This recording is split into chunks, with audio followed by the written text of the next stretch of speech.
Hello YouTube, it's me Anna Bella today, and today I'm going to be reviewing The Hobbit, both the book and the 3 films, and The Lord of the Rings, the trilogy, and the 3 films that go with that. First off, I'm going to start with The Hobbit, also known as There and Back Again, which is its other title, which I actually think works far better as a title, and I will explain this throughout this review. This is my copy of The Hobbit. As you can tell, it is somewhat old, and that features Smaug flying over the village and destroying it, or the town. This copy comes with this map in it. Here of old was Thorin, king under the mountain.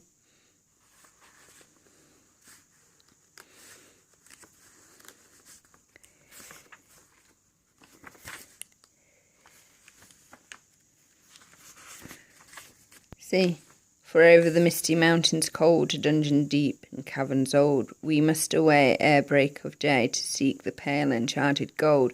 The dwarfs of yore made mighty spells, while hammer fell like ringing bells, in places deep where dark things sleep, in hollow halls beneath the fells. For ancient king and elvish lord, there many a gleaming golden hoard, they shaped and wrought, and light they caught, to hide in gems on hilt of sword. On silver necklace they strung the flowering stars, on crowns they hung, the dragon fire in twisted wire, they meshed the light of moon and sun. Over the misty mountains cold, to dungeons deep and caverns old, we must away ere break of day to claim our long forgotten gold.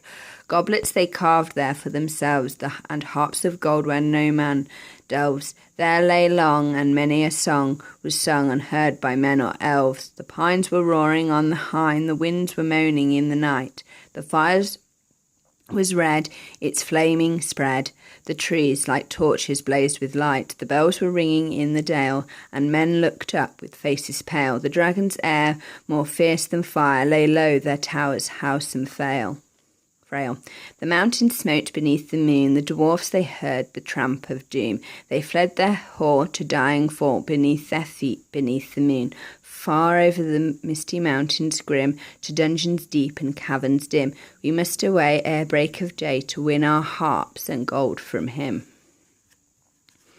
Oh no, look, it's breaking. I'm really sad about this book's slow destruction. It is first published in 1937, and this, the 13th edition, 16th impression, 1966 version of the book. Oh, it's breaking. I'm going to have to sort that out. So this is my copy of The Hobbit. It is a very, very short book. A very short book. And, oh, here we are. So there's the Misty Mountains and Mirkwood for you. Back. I'll read you this. Roads go ever, ever on, over rock and under tree, by caves where never sun has shone, by streams that never find the sea, over snow by winter sown, and through the merry flowers of June, over grass and over stone, and under mountains in the moon. Roads go ever, ever on, under cloud and under star, yet feel the wandering have gone, turn at last to home afar. Eyes that fire and sword have seen, and horror in the halls of stone, look at last on meadows green, and trees and hills they have long known. Gandalf looked at him. My dear Bilbo, he said, something is the matter with you. You are not the hobbit that you were. And that is very true. Very true. So it's a great book. A great, great book. And I actually think that The Hobbit, The Unexpected Journey matches with the book the closest, I think. I really do feel that this one captured the lightness and the humour that is in the Hobbit book the best. I feel that The Desolation of Smaug was a tad overwinded, in the film. I really like the smog section and the dragon sickness, that they were dealt with brilliantly in here. I'm not quite sure why the elves were expanded. There was clearly a reason, and it was to rescue his wife, the Elven King's wife's jewel, but that could have been a little bit more explicit, I think. And also her being Legolas's mother, but that was sort of found out in that one. I think that this was a tad overlong, and it felt like a computer game, which is a real shame.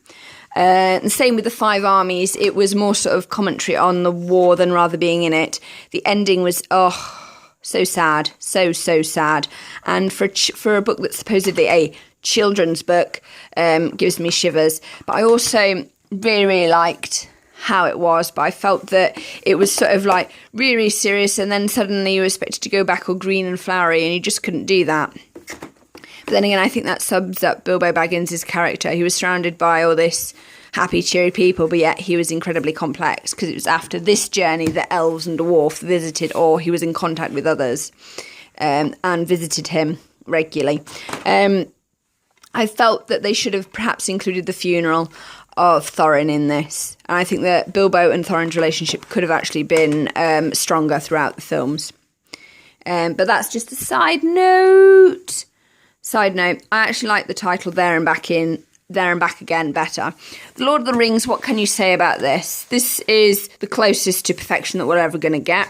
This is my copy of Lord of the Rings. It's hardback.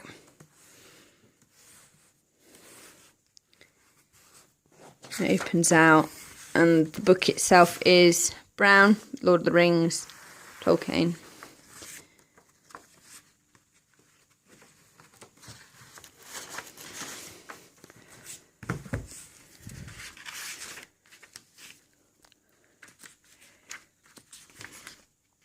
There's its little map.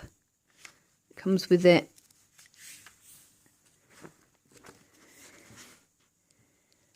Tall ships and tall kings, 3 times 3. What brought they from the foundered land over the flowing sea? 7 stars and 7 stones and 1 white tree. So here it is. I like the poetry. The cold, hard lands, they bit our hands, they gnaw our feet. The rocks and stones are like old bones, all bare of meat.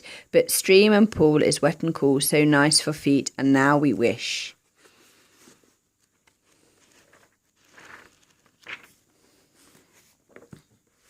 So we'll find out the year that this was,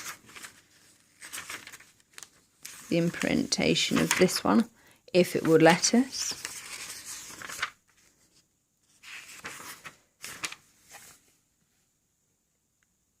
Here we are. First published in 3 volumes. Second edition, this is 1966. This edition published 1973 by Book Club Associations. And here we go. 3 rings for elven kings under the sky. 7 for the dwarf lords in their halls of stone. 9 for mortal men doomed to die. 1 for the Dark Lord on his dark throne in the land of Mordor, where the shadows lie.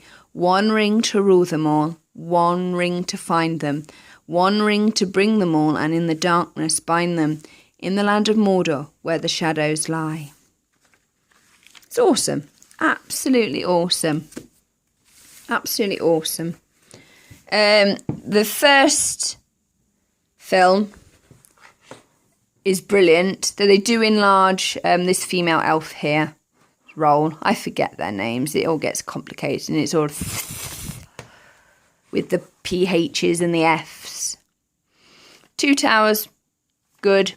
Ents could have been a bit more explained. And I like the fact that we don't have the sacking of the Shire bit at the end, because then it would just be a never-ending film. So yeah. But I also like the fact that why I like the There and Back Again thing is to do with the fact that you go there and then you go back again. And it's almost like Bilbo's life. He was always going along his Hobbit journey, but then he was always going back to his Hobbit journey, because this journey sets up this journey. And to understand this journey, you have to go there and back again. Ha, ha, ha, ha. But having said that, had Bilbo not gone on his journey, we wouldn't have we wouldn't have got the ring, we wouldn't have got the mithril silver shirt that you can't be stabbed through, and we wouldn't have got Sting, the knife, which is all needed. So Thorin's death is not wasted. Sorry to spoil, for those of you who haven't seen it, but really.